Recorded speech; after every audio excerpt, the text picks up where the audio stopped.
Hi, Movie Recaps here. Today, I will show you an action, adventure, fantasy film from 2009 titled Daybreakers. Spoilers ahead, watch out, and take care. In the year 2019, a little girl writes a letter where she describes how she will never change or grow up, which she can't take anymore. She leaves the house to watch the sunrise, and when she looks up, we see her yellow eyes. She's a vampire. As soon as the sun comes up, her entire body burns. Then we're shown the world is empty during the day. Because of a plague caused by an infected bat in 2009, most of mankind has become vampires. The human population is plummeting, and researchers are starting to look for blood substitutes to keep the vampire population fed, while a small group of them fight for human rights, since they are being hunted and farmed. When night falls, the world comes alive again. We see vampires go on their normal lives as humans used to do, hanging out or going to work. There's even a hobo vampire begging for blood that threatens a random citizen. The police electrocute him for it. Meanwhile, taking his car and then the subway for work is our protagonist, Edward Dalton. He works as a hematologist for Bromley Marks, a pharmaceutical company and important blood supplier. After going through security at the building's entrance, Edward passes by the rooms with the machines that farm humans, which he hates, before going to his lab. He's working on trying to find a blood substitute, but his latest try is also a failure. Afterward, he has a meeting with his boss, Charles Bromley, his lab partner, Christopher Caruso, a commissioner, and an army officer. The commissioner informs them of the results of the experiment they've conducted on a death row inmate. He was selected for a study on the effects of blood deprivation. The lack of blood caused a complete degeneration of the brain's frontal lobe. The first signs of it were his ears getting longer. He quickly deteriorated into a Nosferatu-like creature with no rationality or emotions. They call these creatures subsiders, and they're becoming a problem on the streets. Only 5% of human population is left, and if they don't find a substitute soon, they will all become subsiders. Bromley cuts in and takes Edward to his office for a private meeting, where Edward ignores the coffee with blood he's served, while Bromley tells him his story. He used to have cancer, but vampirism cured him. His daughter refused to turn though, and she ran away. He knows Edward pities humans, and so does he. That's why they need to begin the testing as soon as possible to save the human race.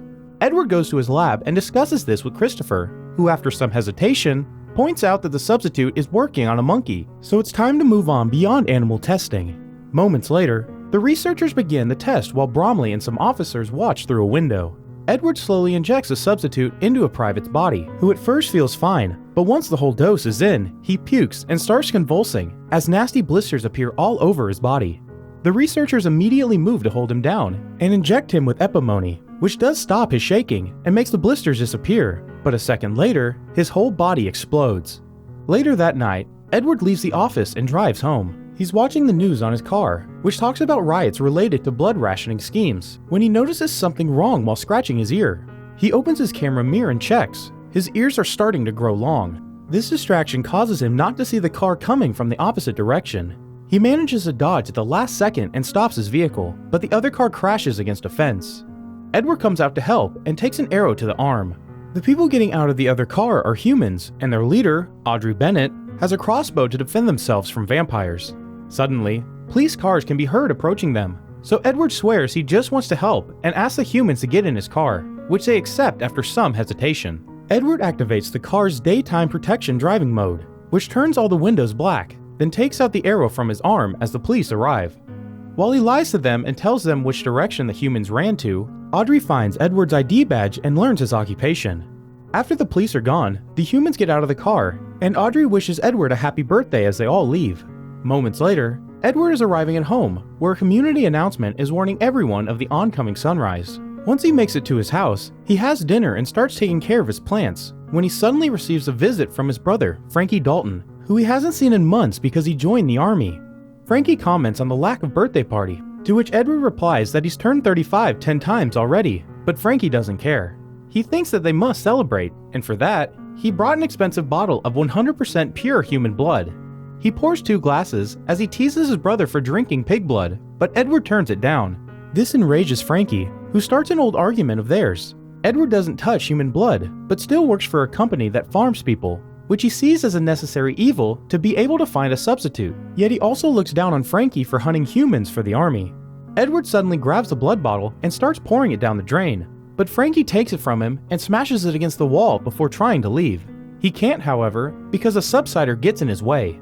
The creature enters the kitchen and starts licking the blood off the walls, then moves onto the glass on the table. Frankie grabs a knife from the holder, which startles the subsider and makes it push him against the wall. He falls on a glass table and loses consciousness for a few seconds.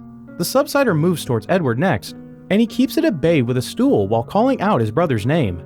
Frankie wakes up and retrieves the knife. Together, the brothers try to attack the subsider, but it jumps away to hang from the ceiling. This allows Frankie to slash at it a few times before decapitating it. Moments later, the police arrive to take the case, commenting on the fact that the subsiders are in the suburbs now. One of the officers finds a ring on the creature, which makes Edward realize it was a local gardener. She also finds self-inflicted wounds.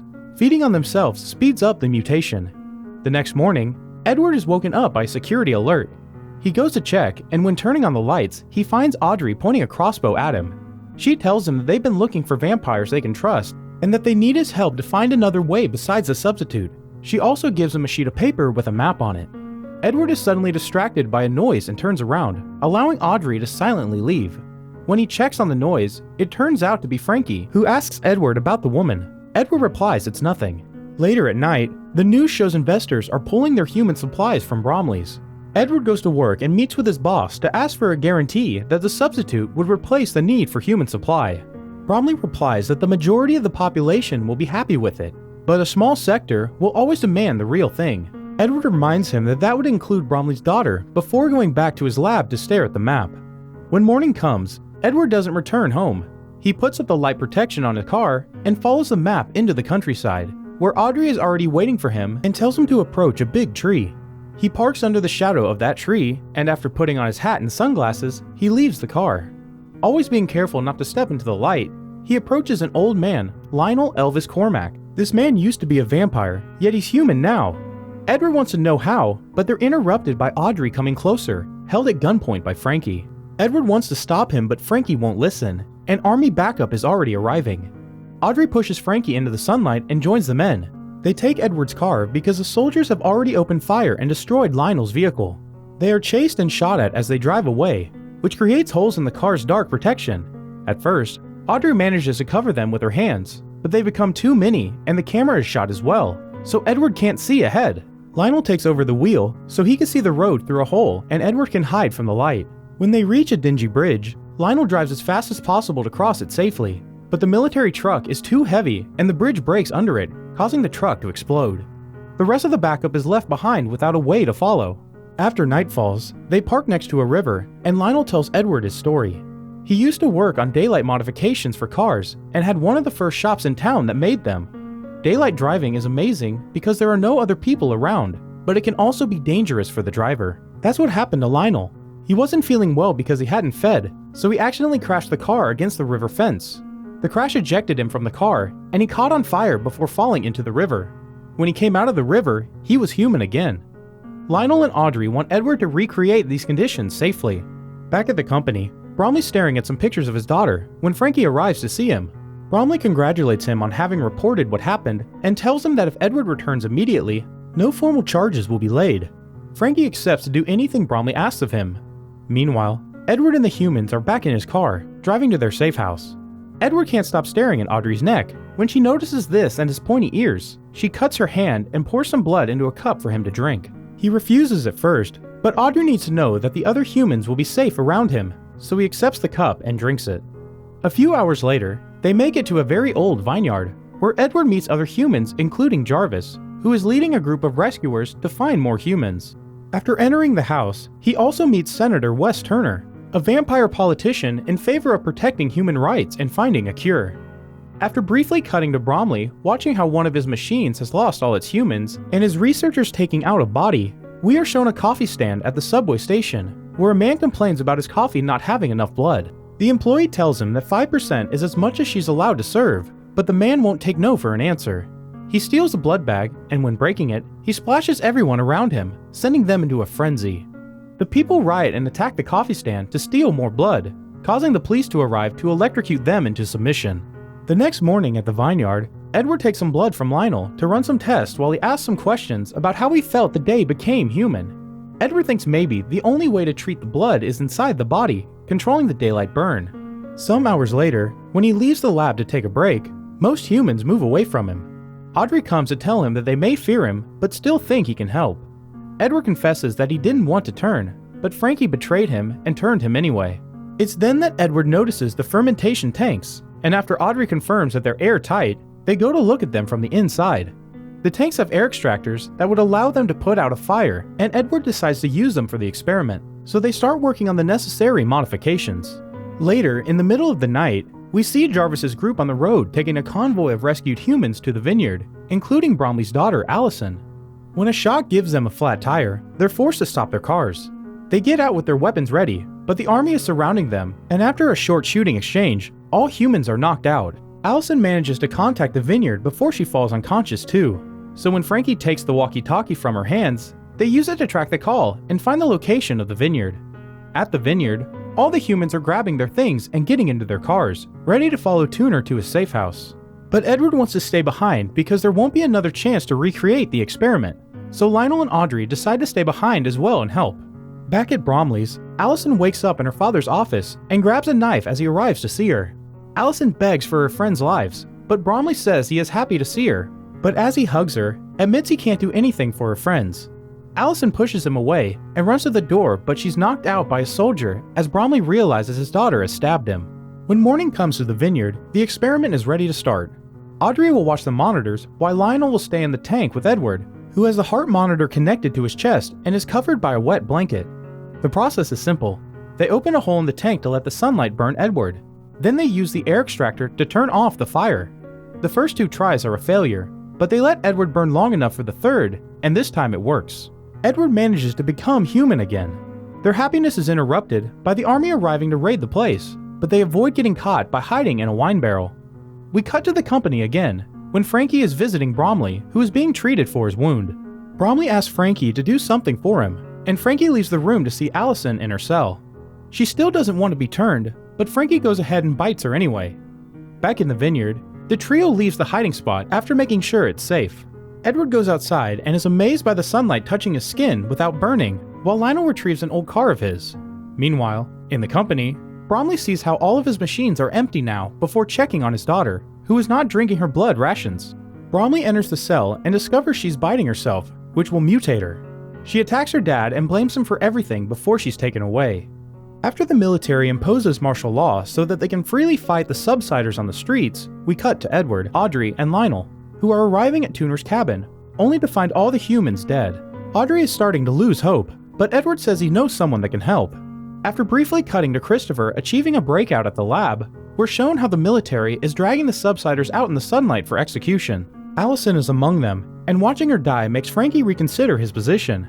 Later at night, Christopher returns to his house, where he finds the trio waiting for him. Edward tells him that he has a cure, which is better than the substitute, and asks for his help to recreate the experiment. Their talk is interrupted by the phone ringing, so Christopher leaves the room to take the call. When he takes too long to come back, they get suspicious, so Audrey goes and finds him while Edward and Lionel check his code. Turns out Christopher has left his cell phone open on a call all this time, and now everyone at the company knows where they are. The army suddenly arrives, and Audrey is knocked out and captured, but Lionel and Edward manage to escape using the subwalk tunnels. They decide to hide in an old abandoned garage, where they are attacked by a subsider. Frankie arrives then and shoots the creature before noticing his brother has become human, making him confess he only turned him because he didn't want to see him die. He admits he made a mistake and now he wants to help, but when Lionel comes closer, his thirst gets the better of him and he jumps on the human to bite him. Edward grabs him and pushes him off Lionel. He's ready to shoot his brother but stops himself when he notices something. Moments later, we see Edward willingly enter the company building, setting off the alarms with his human condition. Security catches him and takes him to Bromley's office, who currently has Audrey bleeding on a chair and is drinking her blood. Edward tells him he regrets everything and wants to be a vampire again, upsetting Audrey with his betrayal. Bromley shows him that they finally found a substitute so he doesn't need Edward anymore, and he calls him a coward. Edward says Bromley is a coward too, because he couldn't turn his own daughter. Furious, Bromley bites Edward, but Edward doesn't mind. In fact, this has been his plan all along. Bromley starts transforming into a human, and as Edward remembers how Frankie turned as well, he explains drinking treated vampire blood is the cure. Bromley presses an alarm to call for security, and we cut to see a bunch of army trucks arriving at the parking lot.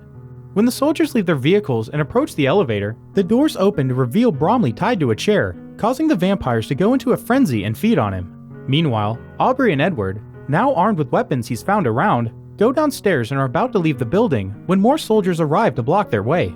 The glass doors suddenly shatter when Frankie drives Lionel's car inside, hitting all the soldiers to save his brother. But backup immediately arrives, and now they're surrounded. Frankie tells Edward to go before sacrificing himself, allowing all the soldiers to jump on him and eat him. Edward doesn't have time to grieve his death because a security guard has taken Audrey and he must rescue her. He follows them to a security room when, after some struggling, Edward manages to kill 2 vampire guards and help Audrey kill the third. Then they watch on the security cameras how the soldiers that fed on Frankie became human, and the other vampire soldiers are now attacking them as well. A feeding massacre occurs, and by the time Edward and Audrey come back to the lobby, only a handful of human soldiers are left standing.